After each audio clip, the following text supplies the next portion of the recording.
If you own a restaurant in this great state of Texas, these next 10 to 15 minutes on this video could be a real profitable one for you in regards to your insurance coverage. Hi, I'm Jeff Shropshire with Shropshire Insurance of Texas, and restaurants is one of our specialties here at Shropshire Insurance and has been for a number of years. We've insured quite a number of restaurants, whether it's the franchise restaurants, or what we call the mom and pop small business, 1 to 2 stores, coffee shops, donut shops, all those things. They all fall under part of our billywig of experience. And so today we wanted to do a video for the restaurant owners and those people who might be managing restaurants to help you in regards to your insurance. But actually, we'd really also like to serve up an opportunity for you to contact our agency to see if we can help you in the areas that we discuss. This is one of our specialties. We love working with restaurant owners. So after today's video, if you have any questions, or at least regardless, I'd encourage you to contact our team so they could help you with their insurance. But today, inside this video, we wanted to go through some core coverages for you that you need to make sure you have on your current policies. Again, we can help you review them for you. And then we're going to talk about some of the gaps that we've seen to where there's been the hopes of coverage, but then the diminishing side of there's no coverage. So you have your core coverages is what we'll talk about first. These are typically the things that virtually many of you already have, but sometimes a little refresher is a good idea for you. The first coverage you should have is going to be your general liability coverage. This will cover you in the event that someone gets hurt on your premise, or if they slip and fall and do all those good things.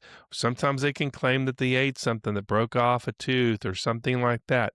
That's going to be part of your general liability coverage. Almost everybody has it. You need to have it if you're renting a location, but you should have it anyway because it's a typical coverage. It's really not that expensive, but you should not even open your doors really if you don't have general liability coverage. Second is going to be your property coverage.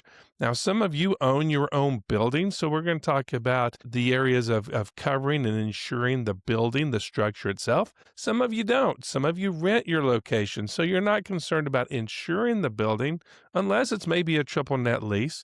But even if it's not that and you just have to insure the contents, you should have coverage to cover your tables, your chairs, all the kitchen equipment, all the utensils, all the computers, everything that's not tied to that building. That is something you're responsible for. Another area of a core coverage that every restaurant owner should have, regardless of size, is business income. And I'll even add extra expense coverage to that. That's a very valuable coverage in the event that you have a covered loss, a fire, a tornado. You may have a small fire that kicks up some smoke, but it just causes havoc with the smell and the damage to other items, and you're not going to be able to open that restaurant for business.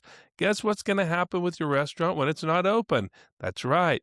It's no sales, and we lose revenue. So business income is a coverage that if you have a peril such as a fire, smoke, a vandalism, something that keeps you from operating, guess what? It helps replenish the revenue that you would have lost. The extra expense coverage that you should have tied to that is going to pick up things if you have to relocate to a temporary location. You have to notify clients where you are.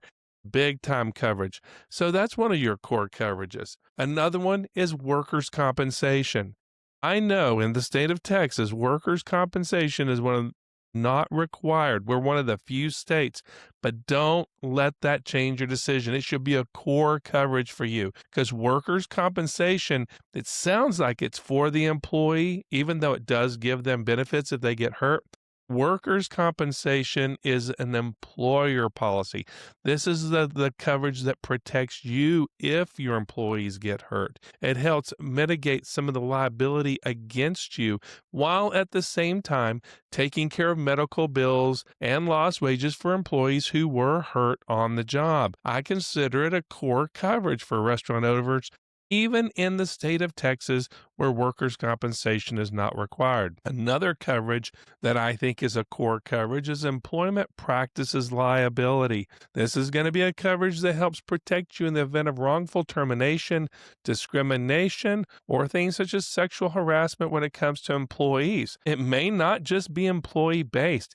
It could be a customer who harasses one of your employees. It could be an employee who harasses a customer in a certain way. And of course, then there's the hiring and firing practices. As many employees as restaurants hire, and as much as you have to hire and rehire people due to seasons, or you're changing shifts with school coming in and out, you have a lot of different employees moving through your restaurant. And managing the employment side of that is important, but also can be a big exposure for you. So employment practices liability is what I consider should be a core coverage for your restaurant. And then finally, there's equipment breakdown and spoilage coverage. That is for the refrigerators, the freezers, and the items that are in there. Now, these are just the core coverages that I was talking about. This does not mean they're the only coverages. You should always consider things such as cyber insurance, an excess insurance policy. But these are the cores that keep you kind of going with any size restaurant. And the larger your organization gets, sometimes the more encumbered your insurance program needs to be. So you'll style it for what's best. But based off of these cores, I want to talk about some of the things where we're seeing gaps in coverage, where we're seeing some of that, I wished I would have, or oh, I wish I would have thought about that. That's never a good time for a business owner of a restaurant to have. It's not a good time when you call the insurance agent. Let's just prevent all those bad times, and let's just address a few of these areas where we have seen gaps in coverage that have really caused some problems for people. First of all, a lot of the times when you've been insuring your restaurant, especially in the areas of the contents, if you've been in business for a while, you just have let these numbers, the amount of your contents and everything just continue as they've normally been. Well, you need to make sure that you have an adequate amount of content coverage for your restaurant. That is for your tables, your chairs, your ice machines, your equipment, your kitchen, all these things. They change in values all the time, and you have to make sure that you have them insured to enough at replacement cost, so if you had the fire, the tornado, that you can actually replace all those items at today's cost. That's called replacement cost. This is not the time when an accident occurs or a trauma occurs that you find out you didn't have enough insurance on your contents. It's not the expensive part of your policy. It's something I tell people to be very, very, I don't want to say liberalized, but give yourself a little bit of room in there, because the rates for business personal property insurance is not as high as building, and this is not going to save you hardly any money to script that limit down to nothing. So be honest with yourself, raise those limits when they need it. Also, if you're a tenant, part of this is your business personal property. If you're a tenant, you might have tenant betterments and things that you've done to the building, the structure. You've adjusted certain ideas inside the space to where it just fits your restaurant. And those are things that if they had a fire or you had a tornado, you'd have to rebuild those too. So talk to your agent or talk to us about your tenant and betterments coverage to make sure if you're a tenant that you have those items covered as well as business income. We don't like it whenever somebody calls with a major claim and then we're putting all the items together and these are the areas we're short. It's sad. It's not what anybody needs. The other thing that we see a lot in restaurants is we see a missing core coverage a lot. We see the missing business income coverage. Yes, we're covering it both as a gap and as a core because we've seen it dropped off of very many policies, or you've seen it where it doesn't provide enough coverage. What you need to think about in your business income coverage is if your restaurant is going to be down for 6 months, 9 months to a year, to even over a year. Sometimes if it was a total loss and it's going to take a while for everything to get rebuilt back, and maybe a tornado, other people are having things built back, you might not have enough business income coverage to last the period of time that it takes to build back the restaurant. So you need to look at your limits of business income, but you also need to look at the time frame of your business income. Because if you're just sitting there with 90 days of business income and the tornado has taken out half of your city, including your restaurant, do you really think that you can get your restaurant back up and going in 90 days? And the answer to that is probably no. And therefore, you're going to miss that revenue. That's why you can see people in restaurants who have catastrophic claims and even have insurance never reopen. This is where that occurs because the revenue is gone and it's not going to come back. The other area that we have found where there's a gap in coverage is going to be on their spoilage coverage. You've got to make sure that on that equipment breakdown that you have that on your policy. It's a core coverage that we mentioned before, but you'd be surprised how many people have either dropped that coverage or mistakenly dropped that coverage to try to save premium. It's extremely important, especially involving the freezer type claims, the refrigeration claims, to where when those items go out and then we have all of our merchandise, all of our meats, all the items that are refrigerated, and they're gone. Seems like half of the times with my clients that happens on Sunday night, and then we find it early or Monday, or there's been a Saturday and they're closed on Sunday, and there's always a time period, and the smell, the rot is awful. That is not the time to wonder if we have enough insurance to replace all that spoiled merchandise. Spoiled merchandise is money. It's valuable. It's expensive. So therefore, make sure that you have enough food spoilage coverage in your equipment breakdown limit to adequately take care of your needs for your merchandise. Big time problem. And then the other gap that we see, especially when insurance prices have gotten higher, like we have just been through, luckily they're starting to go down, let's keep our fingers crossed, is on the employment practices liability. Now, I'm going to tell you a suggestion that I have that I like this with, that we do here at Shropshire Insurance. I know you can buy this coverage sometimes added on to your package business policy with your property and liability. There's really nothing wrong with that, but I think that you might look at a good strategy for your employment practices liabilities to have it as a separate policy.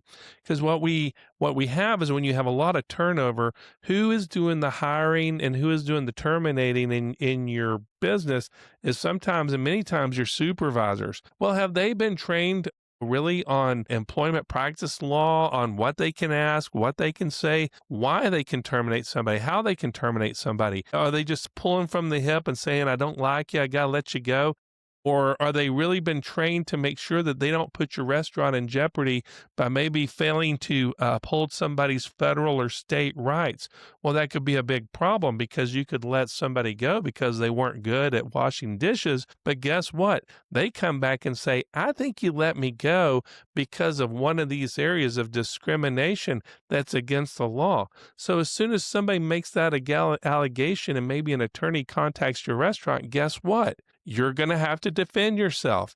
And where are those monies going to come from? Well, if you don't have an employment practice policy, those monies are going to come out of your HIP National, your bank. And that's a really an expensive way to learn this lesson. As a restaurant owner, you need to have employment practices liability because it can prevent you, it can protect you in the event of an area that maybe a supervisor makes.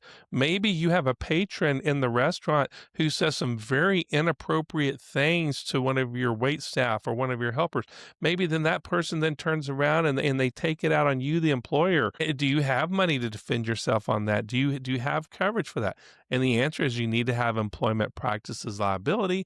And you need to have third-party coverage on it because you may have a customer that makes the same complaint against one of your employees. It's crazy what these claims can turn into. The amount of costs are nuts, and it's just not a place to cut and create a gap in your coverage. So you need to make sure you deal with that. Another one that is a big one is when we have deliveries of our own employees delivering items, especially using their own vehicles. The coverage that you need to have on your policy is called hired and non-owned auto. This is used To protect you, the restaurant owner, should one of your employees be using their owned vehicle, it's their own, title on them, not the company, to make deliveries or to go to the bank or something like that, and they have an at-fault accident. In the insurance marketplace, we have seen the coverage and restrictions on this coverage tighten up a lot because there have been a lot of claims with employees driving their own vehicles and causing an accident, and then restaurants are being sued for that. Now, you're never covering the employee or their vehicle with this policy. It only protects the restaurant if the restaurant was named in a suit. But do you have hired and non-owned coverage? Do you have it if you have an excess policy? Is it listed under there? It's very important to check. This used to be a God-given policy that all the companies would just tack onto their liability and say, yeah, you've got it. Or they tack it onto your commercial auto policy and go, yeah, you got it. Not anymore. The amount of claims have gone up dramatically. Some carriers aren't even offering this coverage anymore. But you as a restaurant owner, whether you have an employee delivering using their own vehicle or doing anything using their own vehicle, is a huge exposure for you. And it's an area that we have seen that has been dropped by many carriers you need to pay attention to. Send those policies in to Shropshire Insurance and let us look at them for you, because that's really what this is about. This is about keeping restaurants in Texas running, up and going, and profitable. And Shropshire Insurance of Texas has been doing that for over 70 years, all throughout this great state. And the way we do that is we take our time to examine your coverage, work with you, and then we also find the products that matches your restaurant's needs. You can go to shropshireinsurance.com. We have a link on our website about uploading policies for a review. Let us look at your policies for you. Let's spend a little time talking together. Let's take about 10 or 15 minutes. Let's see if we can help you, or if best, we help uncover or solidify your questions that you have in regards to your insurance program. Thank you for listening, and we hope you have a blessed day.